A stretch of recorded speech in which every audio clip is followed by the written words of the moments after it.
경찰의 대대적인 수사로 수사선상에 올랐던 용의자는 약 130여 명이었어요.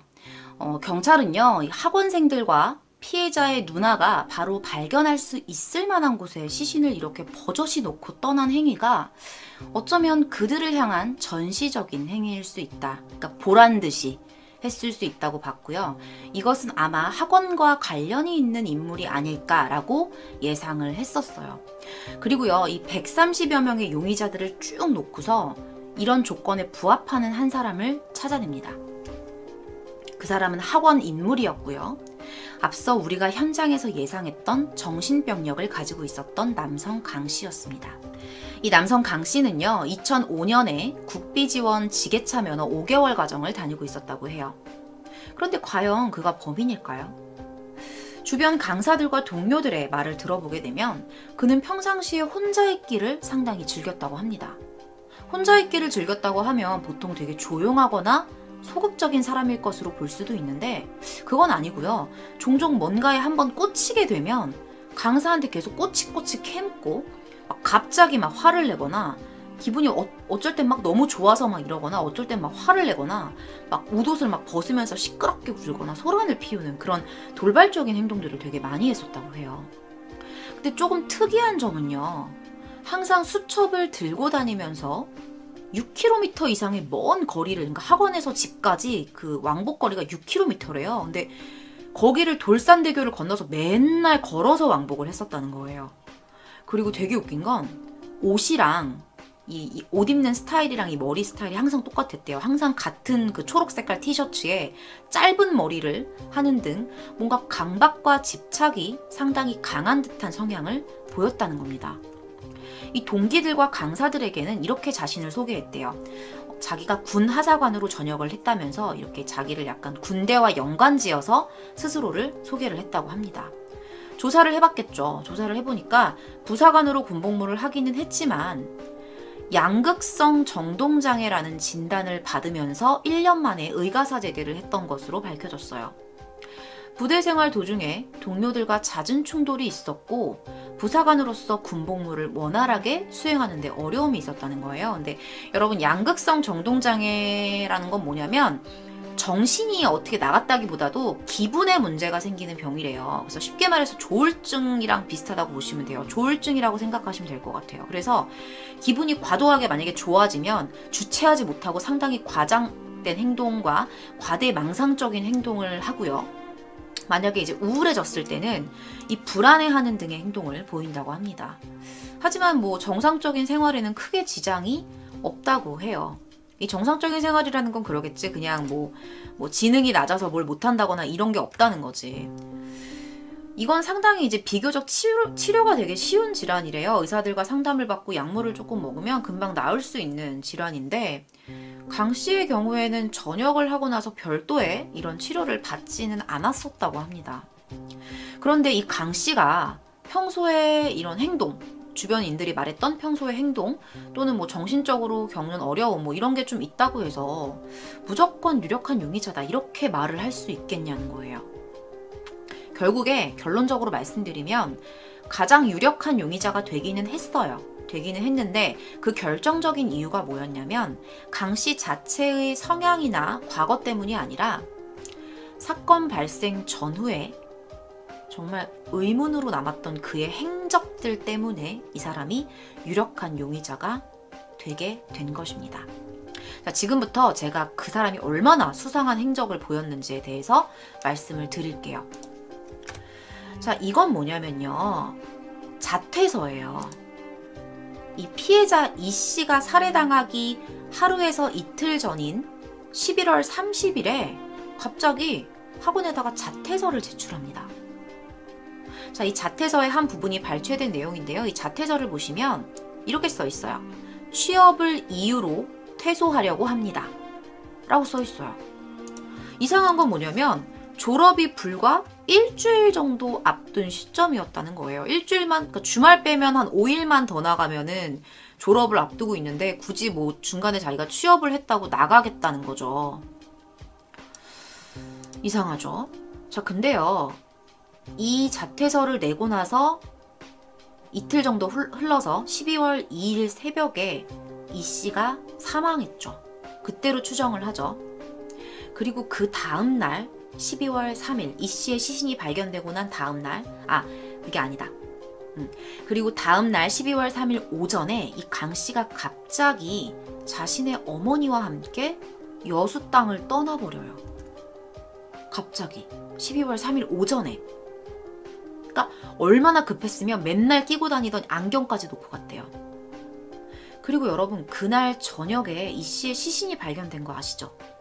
그 최 씨 동료에 의해서.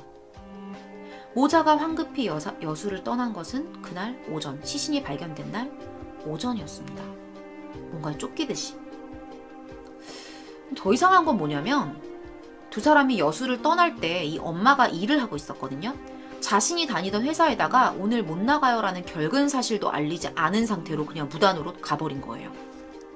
뭐가 그렇게 급했길래. 그리고요, 취업을 이유로 자퇴를 했다면서 며칠 지나지 않아서 그렇게 사라질 생각을 할 수가 있을까요? 결국 경찰은 시신이 발견된 지 5일 만에 두 모자를 조사할 수 있게 되었습니다. 경찰서에서. 근데 만약에요, 이 사람들이 뭐 휴대전화를 썼거나 뭐 신용카드를 사용을 했거나 이랬으면 추적이 좀 빨랐을 수도 있죠. 근데 그렇게 됐으면 알리바이를 알아내는 거는 쉬웠을 거예요. 근데 그런 걸 아예 일체 사용을 하지 않았던 거예요. 아무것도 없었어요. 그리고 이 조사하는 진술 과정에서 이 강 씨가 뭐라 그랬냐면, 나는 학원을 관두고 여수 가기 전까지 줄곧 집에만 있었다. 왜냐면 집이 천국이니까. 그러니까 결국에는 무슨 말이냐, 이거는 이 씨, 피해자 이 씨가 살해되었을 것으로 추정되는 그 시간에 나는 그쪽에 가지 않았다는 거야. 난 집에만 있었다는 거죠. 자기 알리바이를 그렇게 주장을 하는 겁니다. 근데요, 강 씨한테 아주 이상한 게 발견이 돼요. 아니, 아주 결정적으로 의심할 만한 것이 발견이 돼요. 바로 오른손 손가락에 감겨있는 붕대였어요. 붕대. 경찰이 이걸 계속 의심했거든요. 그래서 사진을 찍으려고 했어요. 근데 이 엄마랑 아들이랑 막 강력하게 거부를 하는 거야. 절대 못 찍게 하는 거야. 그럼 더 찍고 싶죠. 절대 그냥 넘길 수가 없잖아요, 이 칼이. 그러니까 어디에 상처난 건지 모르겠지만, 그래서 경찰은 결국 그것 때문에 압수수색 영장까지 신청을 해서 강 씨의 집으로 찾아갑니다. 그리고 결국에 이 새끼손가락에 난 상처를 경찰이 두 눈으로 확인을 하게 됩니다. 자, 이게 당시에 압수수색 영장을 발부받아서 이 강 씨의 집에 가서 찍은 사진이에요. 이 상처가 사건이 발생하고 약 45일 정도가 지난 후에 발견이 된 건데도 꽤나 깊숙하게 배어 있었다고 합니다. 당연히 그 상처에 대해서 이렇게 저렇게 둘러댔겠죠. 그러니까 뭐 별거 아니다, 뭐 내가 화가 나서 뭘 던졌는데 뭐 이렇게 다쳤다, 이렇게 둘러댔었어요. 근데 그렇게 별거 아닌 상처인데 처음에 왜 그렇게 숨겼던 거냐고요. 자신들은 그것이 11월에 다친 상처라고 얘기를 했었어요. 근데 정작 11월 30일에 이 용의자가요, 자퇴서를 냈었잖아요. 근데 그 자퇴서를 받았었던 그 강사의 말에 의하면, 물론 강사가 못 봤을 수도 있는데 그 강사 말에 의하면 자퇴서 쓸 때 걔 손에 그런 상처나 붕대 같은 거 없었는데? 이렇게 말을 했다고 합니다. 그러니까 결국에 11월에 난 상처가 아닐 가능성이 높다는 거예요. 이젠 누가 봐도 강력한 용의자로 보이는 강 씨. 그를 거의 범인으로 확신을 한 건요, 그가 언급했던 말, 그리고 또 그 이후에 발견된 하나의 글 때문이었습니다. 자, 경찰이 압수수색 영장을 받아서 이 사람의 집으로 찾아갔잖아요. 그래서 사진을 찍으려고 할 때 그때도 막 실랑이를 했대요. 막 안 찍으려고 그러고 찍으려고 그러고. 근데 그때 강 씨가 이런 말을 했대요. 말을 함부로 해서 죽였다. 마치 이거는 범인이 자신의 살해 동기나 피해자가 죽을 만한 마땅한 이유를 말하듯이 던진 한마디예요. 과연 이게 그냥 흘린 말일까요? 이건 너무나 구체적인 발언이라는 거죠. 뭐뭐 해서 죽었다 라고 얘기하잖아요. 근데 그 수양록에 이렇게 써 있었대요. 경찰이 나를 의심하는 모양이다.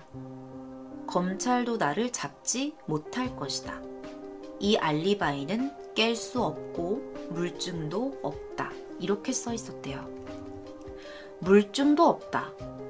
물증도 없다. 그러니까 현장에서 무엇이 발견되었는지 알지도 못하는 사람이 물증이 없다라고 확신하듯이 일기를 썼다는 거는 아마 어머니와 여수를 떠났던 약 5일간의 시간 동안 뭔가를 없애고 왔기 때문이 아닐까라는 생각이 들었어요. 그의 군대 동기들의 말에 따르면 그 사람이요, 이제 이 강 씨가 전역을 할 때 군화를 2켤레를 가지고 전역을 했대요.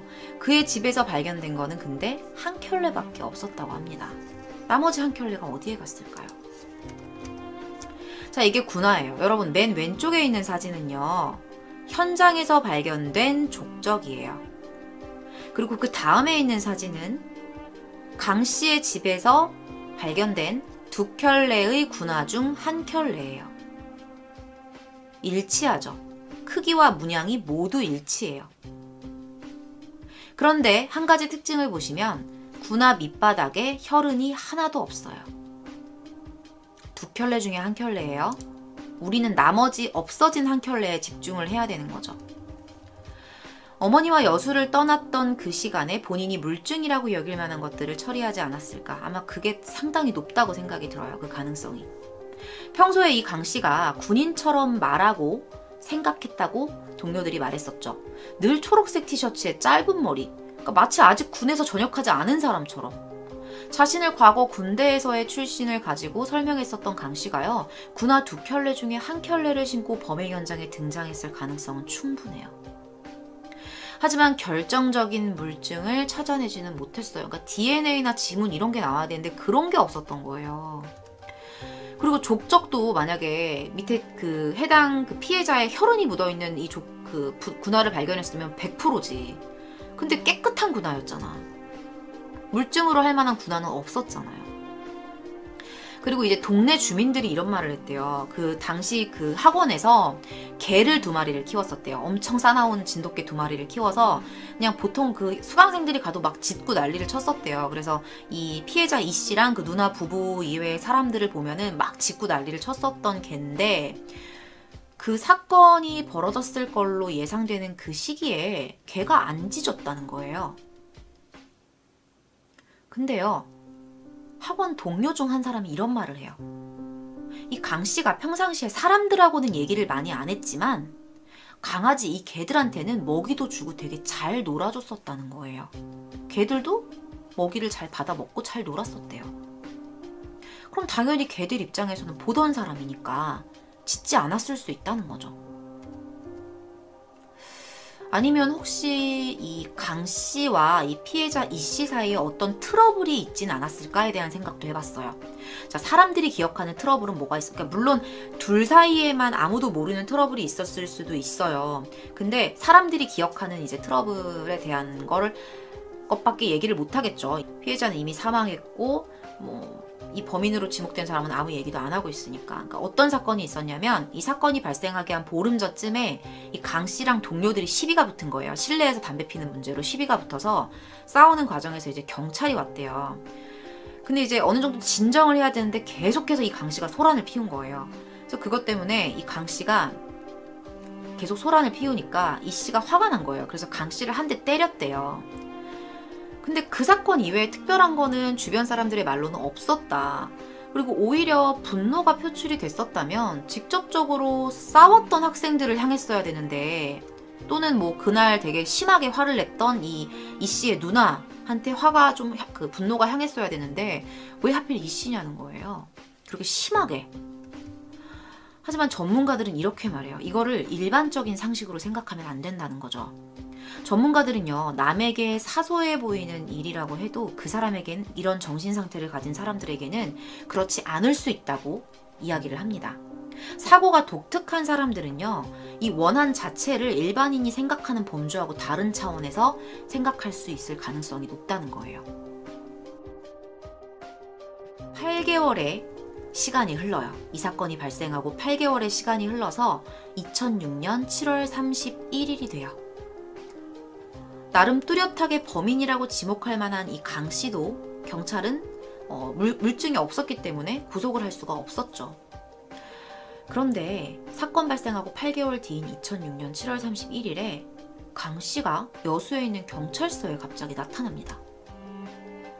그리고 갑자기 자수를 해요. 자, 자수를 합니다. 자수한 내용에 대해서 한번 볼게요. 잘은 안 보이시겠지만요. 크게 두 가지 문단으로 나뉘어요. 이 윗문단은 무슨 내용이냐면 2005년 11월 29일에 자기가 이 씨를 죽이기 위해서 물품, 거기에 필요한 칼이나 뭐 군화나 이런 것들을 챙겨서 밤 11시쯤에 컨테이너로 갔는데 차마 같은 사람을 죽일 수가 없어서 다시 돌아왔다가 이 위쪽에 있는 이 세 줄의 문단, 세 줄의 글이에요. 그 밑에 있는 건 뭐냐면 하루가 지나요. 2005년 11월 30일에 밤 11시경에 자기가 가서 죽였다는 거예요. 근데 이 내용을 보면 자, 중요하게 봐야 되는 부분이 뭐냐면 얘가 구체적인 물품을 기술했다는 거예요. 칼, 군화 뭐 이런 거에 대한 얘기를 했고, 그리고 사유에 보시면 뭐 이렇게 돼 있어요. 뭐 군대에서 나를 왕따시켰던 사람을 자기가 억지로 떠올려서 자기 분노를 끌어올린 다음에 죽였다 뭐 이런 식으로 말을 하는데 이게 다 사실은 아닐 수도 있는 거예요. 뭐 중간에 거짓말과 진실이 섞였을 수 있는 거예요. 자, 그리고 또 군대 얘기를 여기서도 계속 얘기를 하죠. 근데 여기서 가장 눈여겨볼 부분이 뭐냐면 이 이미지 밑에다 제가 살짝 갖다 놓은 거 있죠. 누구누구 씨를 200방 넘게 찔러 죽임이라고 써요. 본인이 200방 넘게 찔러 죽임이라고 씁니다. 여러분, 근데 이상한 게 있어요. 200번을 넘게 찔렀다는 거는 유족들도 몰랐던 사실이에요.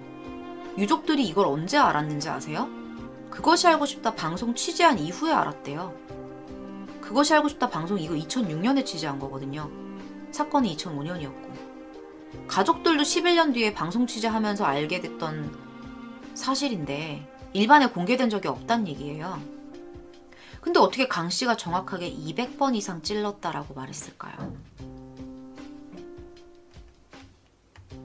현장에 있는 사람이 아니라면, 본인이 직접 세어가면서 찌른 것이 아니라면 절대 알 수 없는 부분을 사실을 이야기하고 있는 거예요, 지금 얘가. 그리고요, 이런 말을 해요. 제가 칼 2자루를 마트에서 구입했었어요.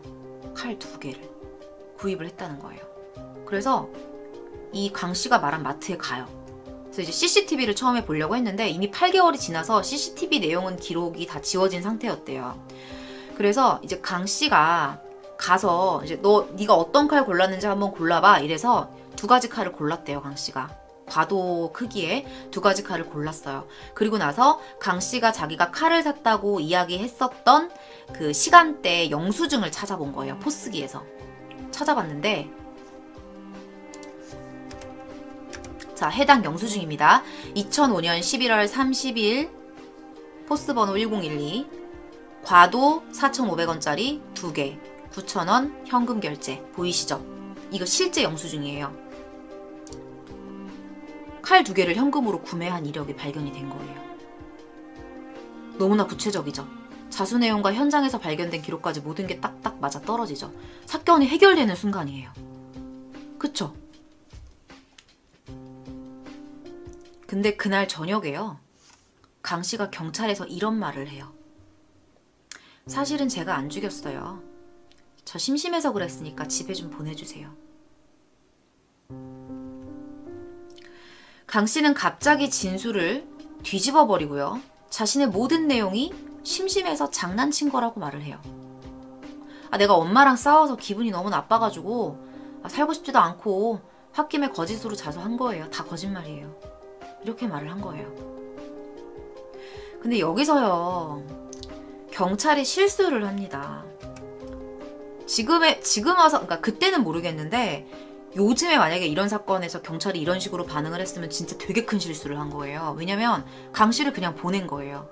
진술 번복을 했더니 그래? 보낸 거예요. 근데 보내준 이유가 뭐냐면 다름이 아니라 강 씨가 양극성 정동장애를 앓고 있었다는 이유로 보낸 거예요. 그러니까 이 경찰들은 이 양극성 정동장애가 아예 정신이 나가는 그런 병이라고 생각을 했던 거예요. 그러니까 얘가 헛소리를 했을 거다. 얘가 말한 건 다 신빙성이 없다고 판단을 한 거죠. 이 부분에서 진짜 아차했어요. 근데 제가 아차했던 부분을 뒤에서 이제 프로파일러가 설명을 해줬는데 거의 제가 생각했던 부분이랑 일치했던 게 뭐였냐면 이 양극성 정동장애는요. 기분에 문제가 생기는 장애잖아요. 기분에 문제가 생기는 장애인데 이 장애를 가지고서 진술의 신빙성 여부를 따지는 게 말이 안 된다는 거예요. 기분에 따라서 홧김에 일부는 사실, 뭐 일부는 거짓말 이렇게 말을 했을 가능성이 높다는 거죠. 그랬다가 나중에 기분이 바뀌어서 그거 다 거짓이었어 하고 있는 상황이었는데 마치 경찰은 이 양극성 정동장애라서 얘가 헛소리를 한 거다. 다 정신이 나간 애라서 정신병자라서 헛소리를 한 거다. 그래서 얘 모든 진술은 다 믿을 수가 없는 바라고 여겼고 용의자 강 씨를 그냥 집으로 돌려보낸 거예요. 물론 경찰도 조사를 열심히 했고 너무나 많은 이런 물증들이 있었잖아요. 뭐 영수증도 있었고 실제로 걔가 골랐던 칼을 샀다는 증거가 실제로 있었고 그리고 200방 넘게 찔렀다는 거는 그 누구도 몰랐던 사실인데 얘는 알고 있었고 그런데도 불구하고 그 정신병이 있다는 사실, 그 정신적인 질환이 있다는 사실에 의해서 보냈었던 걸로 보인다고 말을 하더라고요. 사건이 발생하고 벌써 12년이 지났어요. 2005년에 발생했죠. 강 씨는 아직도 그날의 자수가 장난으로 홧김에 거고 경찰이 이전에 우리 집 와서 압수수색했던 게 생각나서 내가 생각해보니까 너무 열이 받아가지고 경찰을 골탕 먹이려고 8개월 후에 장난을 친 거라는 거죠. 그렇게 말을 합니다. 이 엄마는요, 이 강 씨의 엄마는요, 모든 수사 과정에서 이 강 씨와 동행을 해요. 자신의 아들이 의가사제에 대한 이유에 대해서 이렇게 말해요. 우리 아들이 그 양극성 정동 장애 때문에 이렇게 의가사 제대를 한 게 아니라 얘가 워낙에 섬세하고 착하다 보니까 부하통수를 잘 못해서 그래서 의가사 제대를 한 거예요 라고 얘기를 해요. 그러니까 우리 아들은 정상이다라고 얘기를 해요. 그 이 범죄에 대해서 수사를 할 때는 우리 아들은 정상이다라고 얘기를 해요. 왜냐면 범인은 이런 정신적인 어려움이 있기 때문에 이런 범죄를 저질렀을 가능성이 있다라고 접근을 했기 때문에 그때는 아니 우리 아들은 그것 때문에 그런 게 아니다 이렇게 말을 해요. 근데 그것이 알고 싶다 취재팀에서 이 사람들을 찾아가거든요. 그때 갑자기 이 사람이 화를 내면서 처음에 만났을 때 화를 안 냈는데 그 다음에 화를 내면서 너 진짜 칼로 찔러 죽여버린다. 너 지금 갖고 와. 지금 죽일 테니까 막 이래요. 갑자기 막 분노하는 거야. 그거에 대해서 이 엄마가 취재팀에 전화를 걸어서 사과를 해요. 우리 아들이 그랬던 게 뭐 순간 화가 나서 그런 거니까 뭐 죄송하다. 그리고 앞으로 저희 찾아오지 말아달라. 이런 식으로 얘기를 해요. 그러면서 마지막에 무슨 말을 하냐면 그 아들이 정상입니까? 이렇게 반문을 했대요. 그러니까 자기 편한 대로 얘기를 하는 거야. 수사할 때는 정신적인 문제 때문에 그랬지 않냐라고 얘기하니까 우리 아들 정상이라고 얘기해놓고 나중에 이제 칼로 찔러 죽일 거라는 얘기를 할 때는 그 아들이 정상입니까? 이렇게 또 바꿔서 반문을 하기도 했습니다. 태완이법으로 인해서 살인죄의 공소시효가 없어졌죠. 그러면서 이 사건은 미제사건팀으로 넘어갔습니다. 2005년이 숫자로 따진다면 그리 오래된 것처럼 느껴지지는 않지만 당시의 과학수사기법은 지금처럼 체계적으로 자리 잡히지 않았었다고 해요. 범인은 외진 구석에 자리 잡고 있는 이 씨의 컨테이너를 늦은 밤에 일부러 찾았을 것입니다. 칼을 2자루나 챙겨서 찾아갔고요. 단순히 원한이 생겨서 죽이기 위한 목적만을 가지고 간 것이라고 보기엔 너무나 많은 자상이 발견됐어요. 아무도 모르는 현장의 상황과 자상의 수까지 정확하게 알고 있었던, 아니 그 외에 그거 말고도 수많은 의심거리를 가지고 있었던 강 씨에 대한 수사가 다시 이루어져야 한다고 생각합니다. 현장 자체에서도 많은 의문을 가졌던 사건이니만큼, 그리고 충분한 사진자료와 조사자료가 있는 만큼 분명히 범인을 가려낼 수 있을 거라고 생각을 해요. 요즘 기법으로도 가려낼 수 있겠죠. 방송사에서도 이렇게 많은 걸 밝혀냈는데 꼭 피해자 이 씨의 억울한 죽음에 대해서 범인이 처벌받기를 원합니다. 여러분들도 이 사건의 팩트로 밝혀진 부분들을 제가 정리를 해드렸잖아요. 그 부분을 가지고서 제가 예상한 의문점이나 범인에 대한 뭐 미세한 윤곽 말고 또 여러분들 나름대로 추정을 했던 것이 있다면 댓글로 다양하게 의견을 공유해 주셨으면 좋겠습니다. 이번 사건은 미제 사건이었고요. 2005년 여수시 돌산도의 한 중장비 학원에서 발생한 컨테이너 살인 사건이었습니다.